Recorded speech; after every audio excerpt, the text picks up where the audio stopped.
Marti Noxon and Jenniffer Rhoades are behind Torchlighter Dinners, a series of gatherings for women in television to talk all things industry, from finding the right agent, creating a diverse writers' room to fighting for pay parity.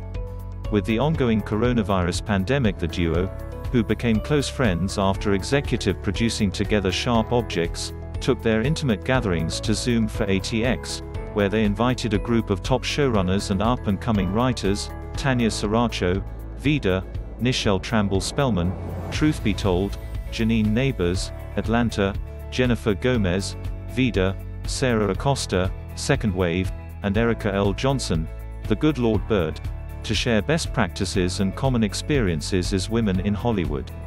Noxon and Rhoades kicked off An Evening with Torchlighters panel, which will be released by ATX tomorrow, April 29th at 5 p.m. You can watch it here, revealing that the inspiration for their intimate gatherings, which would typically be in person and feature a full 3-course dinner, was a speech by Natalie Portman at a women empowerment event they attended a couple of years ago. In her speech, the Thor, Love and Thunder actress used a metaphor, noting that when you light someone else's torch with your own, you don't lose your fire, you just make more light and more heat. So if a woman lights other women's torches, the light will multiply and the heat will intensify for all. Taken by those comments, Noxon and Rhoades decided to launch their women networking initiative, calling it Torchlighter Dinners. They held 4 in-person events before the pandemic hit.